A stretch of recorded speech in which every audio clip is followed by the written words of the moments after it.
Hello. My mic is here because this is where my desk is, but I'll be talking towards it. Hello, everybody. I'm Lee. Thank you for joining me. Today is not an ASMR. I wanted to try sharing my poetry that I've written. I started writing a lot more just within the last year. So I have one that I'm going to start with that's actually from high school, 2017. And then I don't think I wrote any other ones until 2024.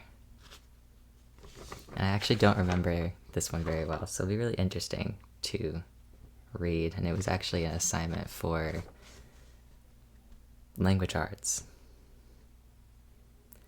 So this one is called, it's called Insignificant. White sweeps over the colorful land, leaving the skeletons of past shelter. All that remains are those who drop pins and needles, just as the cold brings to my hands. Fuzzy flurries found themselves, drifting daintily till they reached the ground. Piling, piling, piling up, they all seem to add up. Small is an amount, and with enough of a little, you have a lot. This one, I remember, was kind of based off of my memory of seeing my first snow when I was a toddler. I have some memories when I was quite young. I moved to a place that doesn't snow just before I turned 4, so I had to have been 2 or 3. And I remember being outside in like a snowsuit. I hated it. It was so scratchy sounding and I didn't like how it felt. And I was with my sister who was trying to show me how to make a snow angel. But I was afraid of the snow. I did not want to touch it. And she noticed that I wouldn't lay down. So she pushed me to help me. And I just started crying when I fell into the snow. So I did not make any snow angels. I actually had to write, I had to, annotate my own assignment.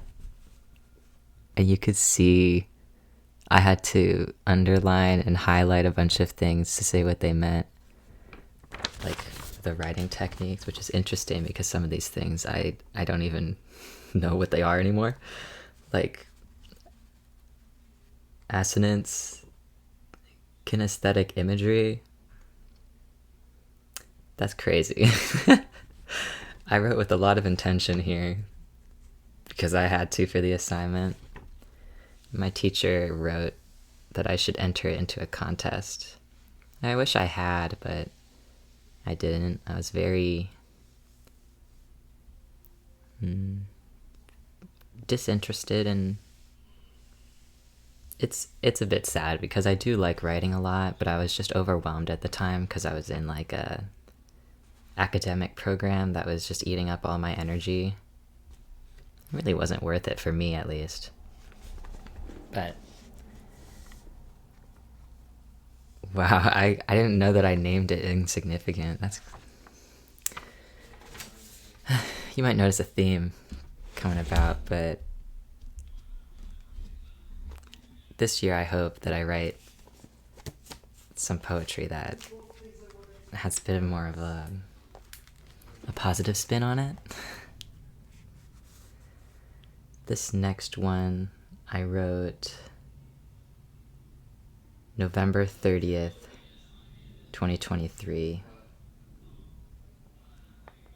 This one's called Letting Go. What do you do when you go outside to wait for the daylight to dry your eyes, but the sun is dead dull? When instead, the sky decides to wet your cheeks some more. But then again, You can cry freely. It's already a downpour. The next morning you find you are with a clear mind. Seeing the sunny sky, you sigh. And this time, you watch the morning dew dry. So, this one I made very pretty. I wrote this. This is around my dad's death anniversary. He died November 20th. So that would have been about 10 days afterwards. He probably was just on my mind. I struggled a lot at first with being unable to mourn. I was kind of thrown into my academics. Like, I just kept going to school and doing my assignments. I didn't ask for any extensions. I did like my science fair project like right after he died. And I just kept doing that for years. And I never really processed his death until much later. I used to talk about him in like present tense because I didn't want to like acknowledge that he was dead. I couldn't talk about my dad to other people without like just breaking down. So I just was very closed off about talking about myself. So over like the past year or two, like the past 2 years, I've been a lot better at processing my emotions, you could say, and I think writing really helped with that, which is probably why within the last year or so I've also been just writing more poetry. And an important detail to me is that I wrote this as like mourning and not truly mourning. A little bit of wordplay there, but you can only see it on paper. It's gonna sound the same out loud. The next one I actually wrote about my mom, and it's a bit more of an abstract one. It's not pretty either. And I wrote it kind of while I was having a meltdown, actually. When did I write this?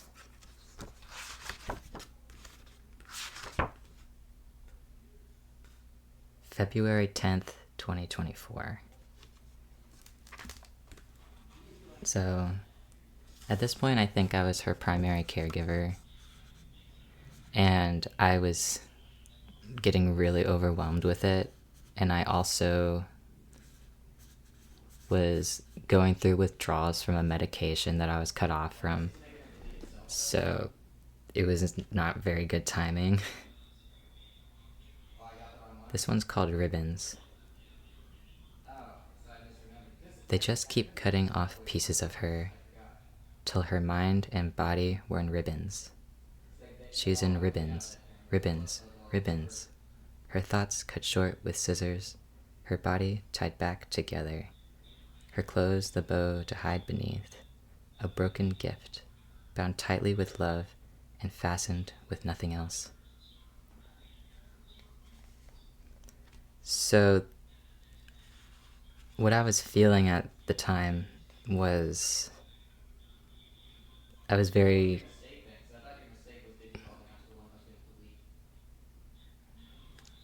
I guess background is just that my mom is a cancer patient, and she has been for basically my entire life. She's survived a very long time, but as the years went by, she would have to get like multiple surgeries, multiple brain surgeries. She had to get surgeries to remove her breasts, her uterus, even skin cancers later. And, it led to a lot of brain damage. She would have difficulty putting together her thoughts. And she relies a lot on care with other people.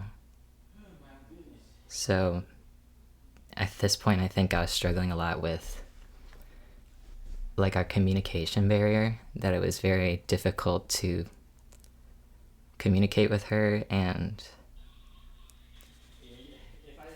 she had, at the time I was also, every day I needed to keep cleaning these surgery sites from her recent skin cancer surgeries. Like, she wasn't healing very well because her skin's damaged from like years of chemo. And I was just reflecting on that. She can't live by herself anymore, and she needs a lot of help.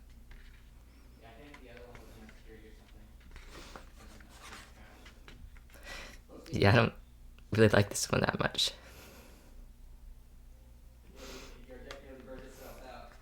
It hurts a lot to read it.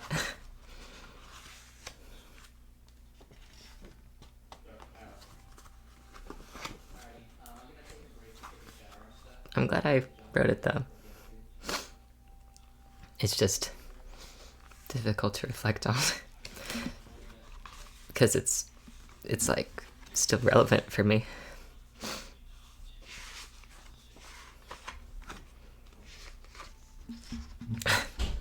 I'm just looking for the next one.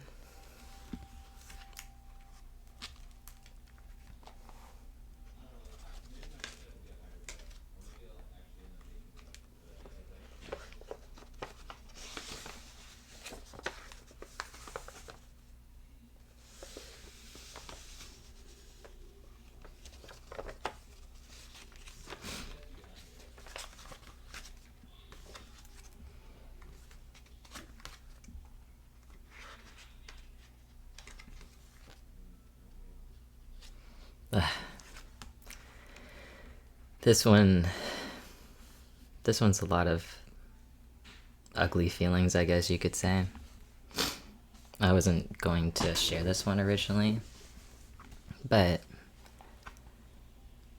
I think it's very human, which is why I do want to share it. It's not really poetically sad, and it's not happy or even hopeful. This one's untitled and was literally just a vent piece. This one goes like this. I wrote it December 8th, 2024. Begging you for anything, a handbrush, a thumb, touch starved from sympathy, no compliment, no crumb. You stare at me blankly, scared to make it worse. Even when I'm crying, it's always me first. Won't you please hold me?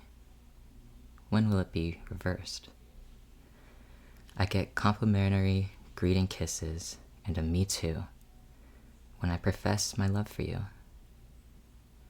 Aren't you a poet? Your words run dry even when there's tears in my eyes. I want more. When I want to ask, you look at me like an eyesore. I don't doubt you care about me, but do you actually like me? I don't feel special to you the way others do. Perhaps to you, I'm worn out and dumb, and you're looking for something more fun.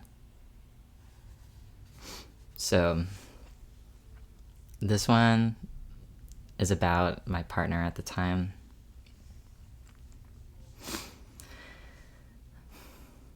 I was dating my best friend, who I've been best friends with since we were children. For many years, we've known each other, and we had started dating in August. So we've been dating for about 4 months when I wrote this. I had felt like,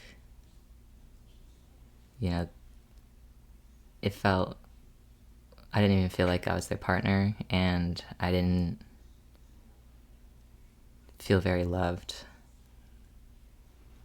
And I didn't even feel like a friend anymore.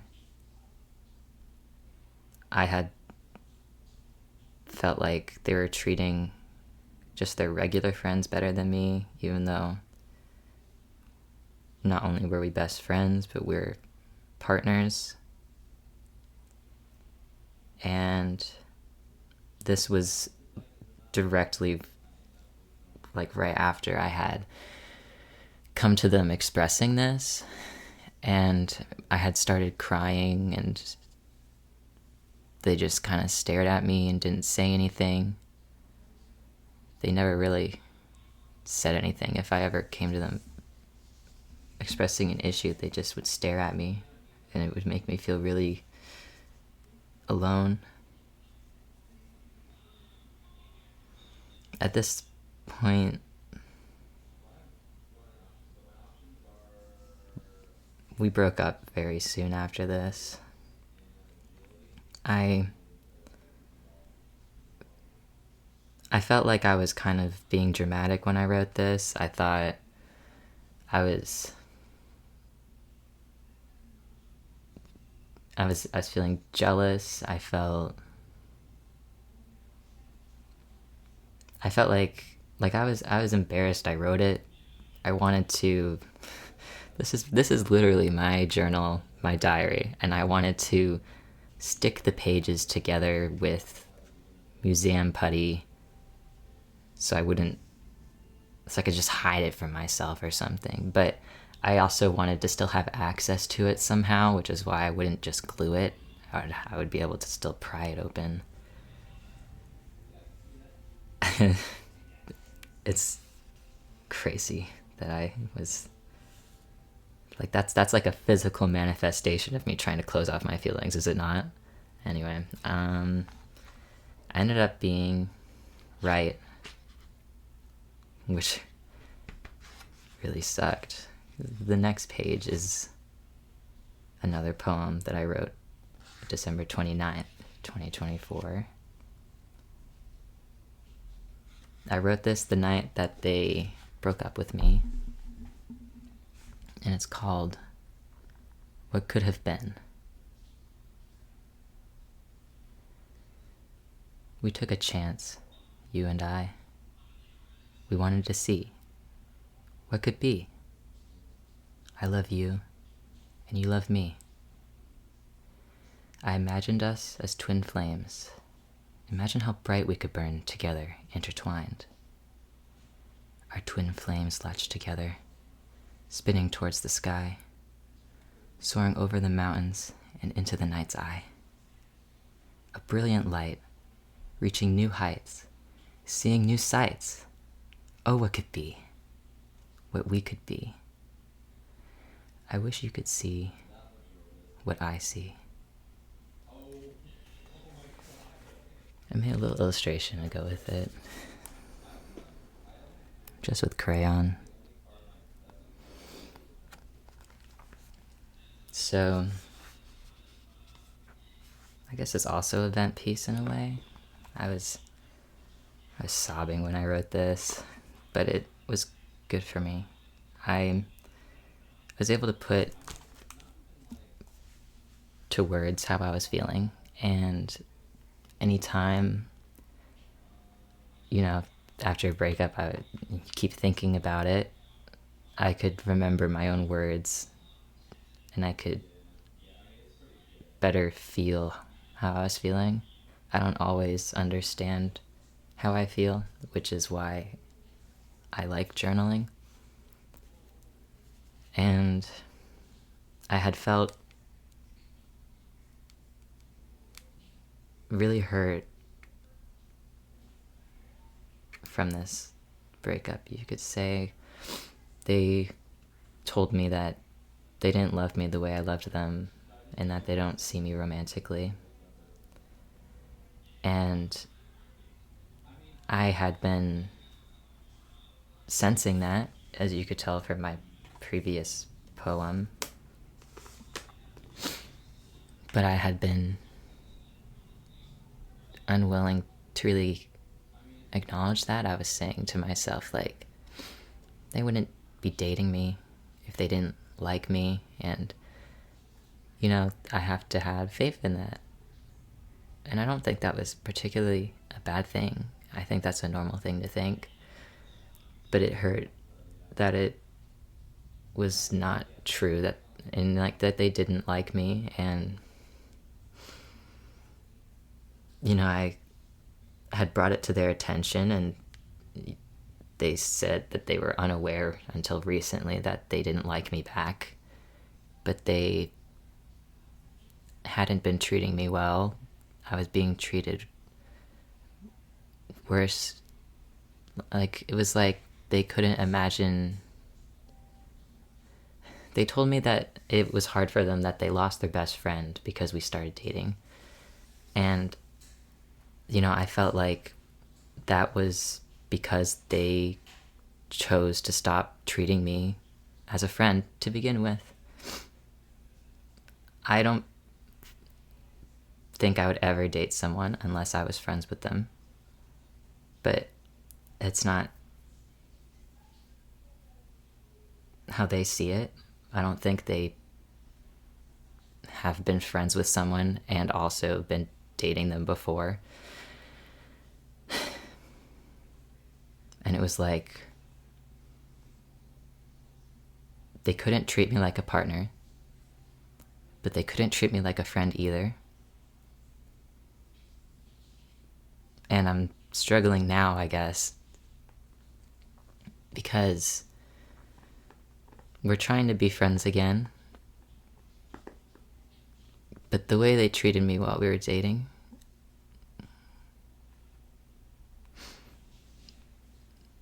how could you treat a friend like that?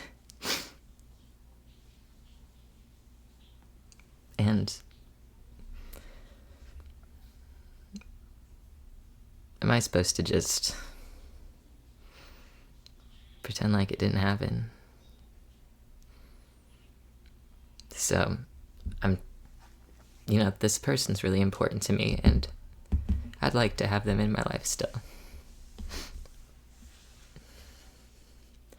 But I have to navigate, I don't know what to do.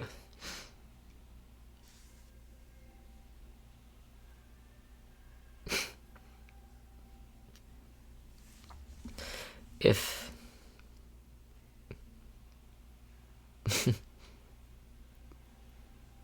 things will work out regardless, it's just I would want it to work out that we're close as we were before, but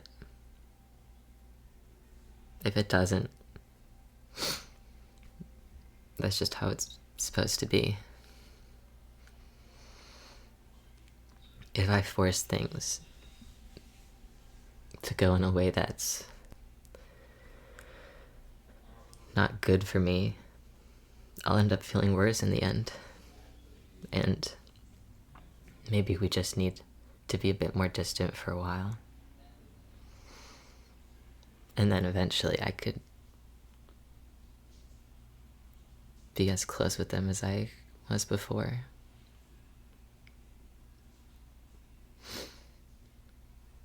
But at this point, I'm just navigating how we interact when we're alone, when we're with other people.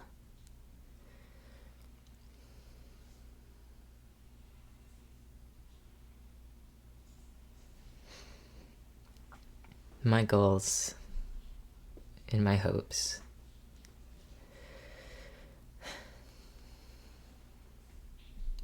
I want to write some more poetry that I truly feel hopeful while I'm writing it. And I'd like to explore more ways of writing. I haven't really studied writing in years, and I like to find more ways to write rather than just trying to rhyme. I think that's a good way to start. But I've written a couple poems now, and I think I can branch out. So